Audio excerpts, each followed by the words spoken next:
Chapter 58. Instead of receiving any such letter of excuse from his friend, as Elizabeth half expected Mr. Bingley to do, he was able to bring Darcy with him to Longbourn before many days had passed after Lady Catherine's visit.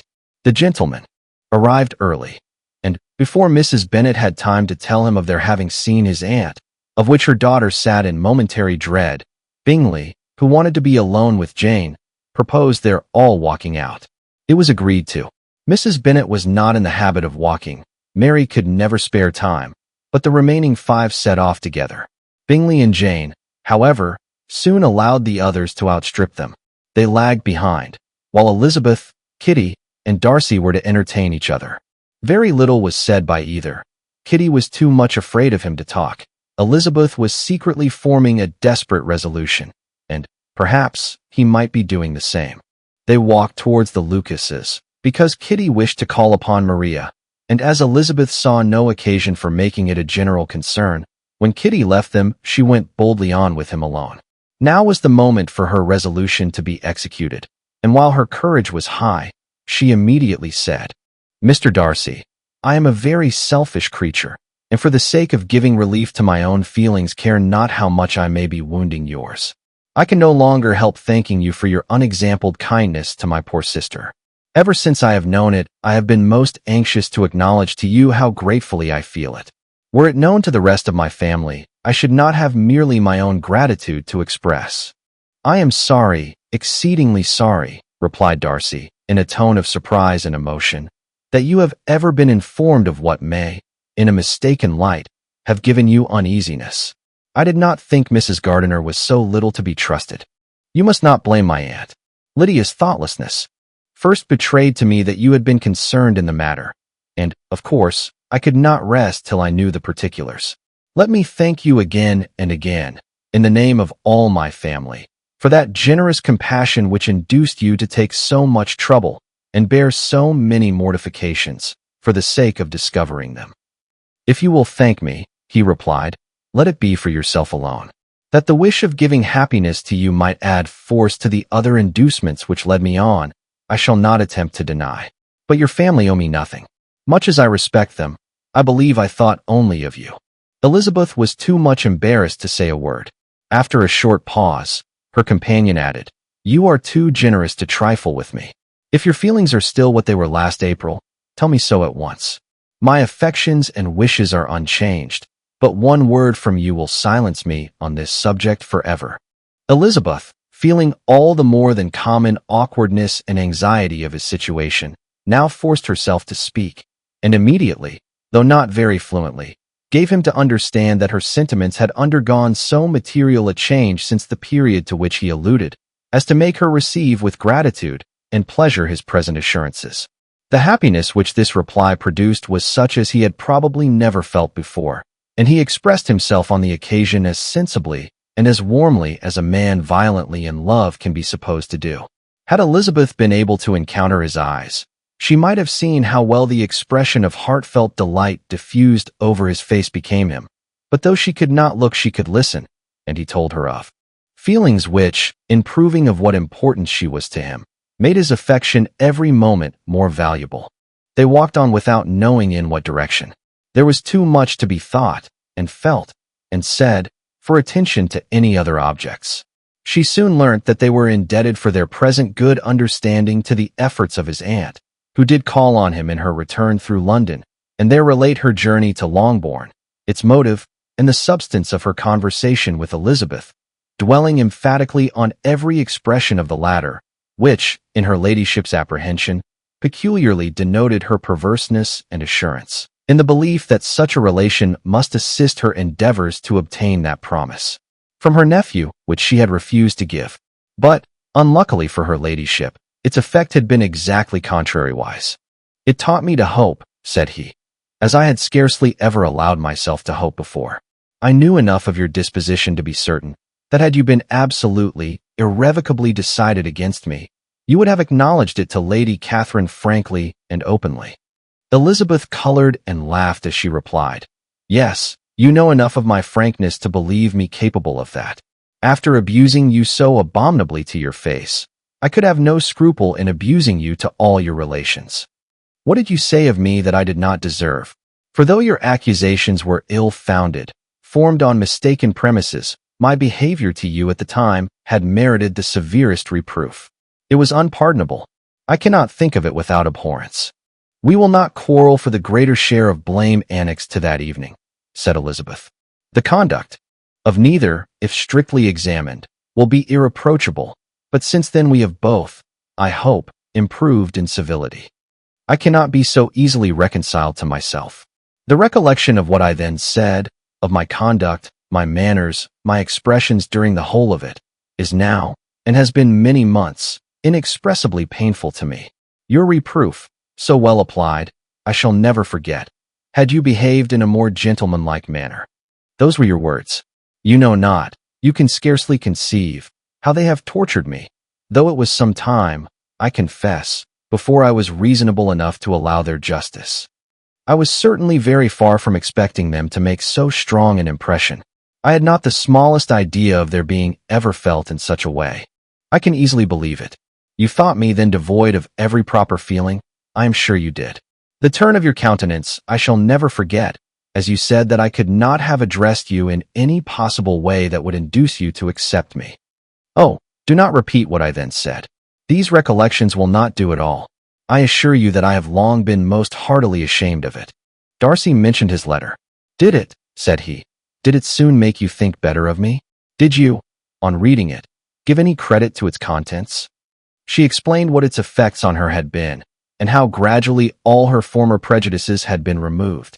I knew, said he, that what I wrote must give you pain, but it was necessary. I hope you have destroyed the letter. There was one part, especially the opening of it, which I should dread your having the power of. Reading again, I can remember some expressions which might justly make you hate me. The letter shall certainly be burnt, if you believe it essential to the preservation of my regard.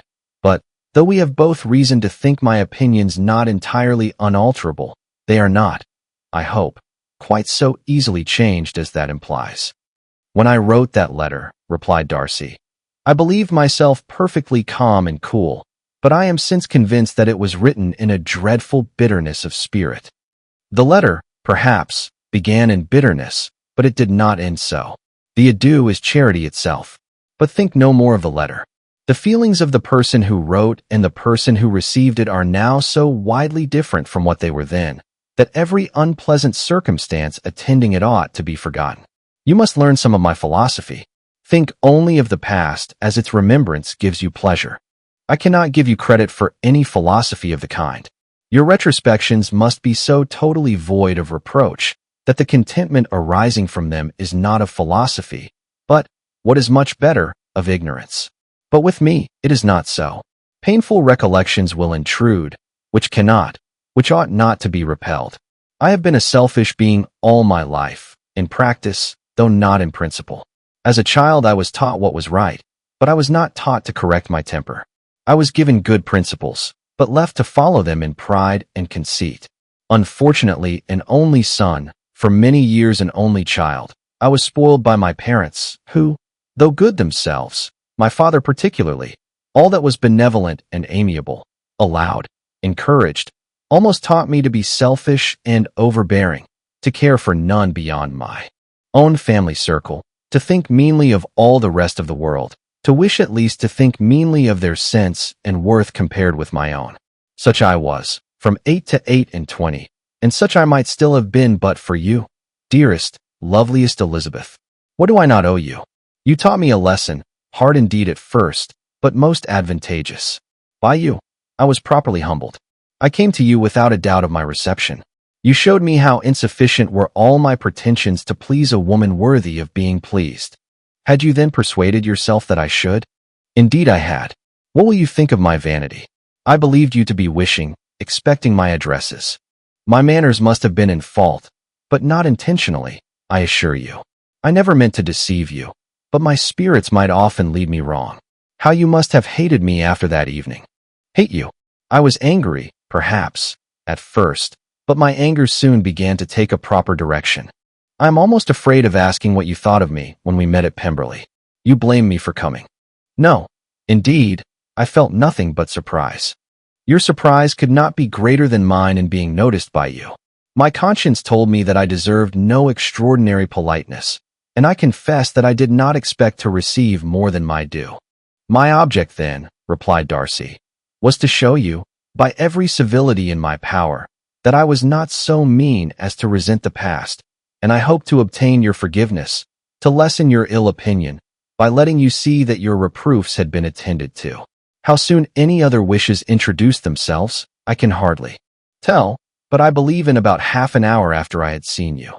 He then told her of Georgiana's delight in her acquaintance, and of her disappointment at its sudden interruption, which naturally leading to the cause of that interruption, she soon learnt that his resolution of following her from Derbyshire in quest of her sister had been formed before he quitted the inn, and that his gravity and thoughtfulness there had arisen from no other struggles than what such a purpose must comprehend.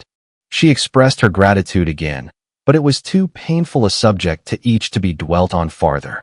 After walking several miles in a leisurely manner, and too busy to know anything about it, they found at last, on examining their watches, that it was time to be at home. What could have become of Mr. Bingley and Jane was a wonder which introduced the discussion of their affairs. Darcy was delighted with their engagement. His friend had given him the earliest information of it. "I must ask whether you were surprised," said Elizabeth. "Not at all. When I went away, I felt that it would soon happen. That is to say, you had given your permission. I guessed as much." And though he exclaimed at the term, she found that it had been pretty much the case. "On the evening before my going to London," said he, "I made a confession to him, which I believe I ought to have made long ago. I told him of all that had occurred to make my former interference in his affairs absurd and impertinent. His surprise was great. He had never had the slightest suspicion. I told him, moreover, that I believed myself mistaken in supposing, as I had done, that your sister was indifferent to him, and as I could easily perceive that his attachment to her was unabated, I felt no doubt of their happiness together." Elizabeth could not help smiling at his easy manner of directing his friend. "Did you speak from your own observation," said she, "when you told him that my sister loved him, or merely from my information last spring?" "From the former. I had narrowly observed her, during the 2 visits which I had lately made her here, and I was convinced of her affection. And your assurance of it, I suppose, carried immediate conviction to him." "It did. Bingley is most unaffectedly modest. His diffidence had prevented his depending on his own judgment in so anxious a case, but his reliance on mine made everything easy. I was obliged to confess one thing, which for a time, and not unjustly, offended him. I could not allow myself to conceal that your sister had been in town 3 months last winter, that I had known it, and purposely kept it from him. He was angry, but his anger, I am persuaded, lasted no longer than he remained in any doubt of your sister's sentiments. He has heartily forgiven me now." Elizabeth longed to observe that Mr. Bingley had been a most delightful friend, so easily guided that his worth was invaluable, but she checked herself. She remembered that he had yet to learn to be laughed at, and it was rather too early to begin. In anticipating the happiness of Bingley, which of course was to be inferior only to his own, he continued the conversation till they reached the house. In the hall they parted.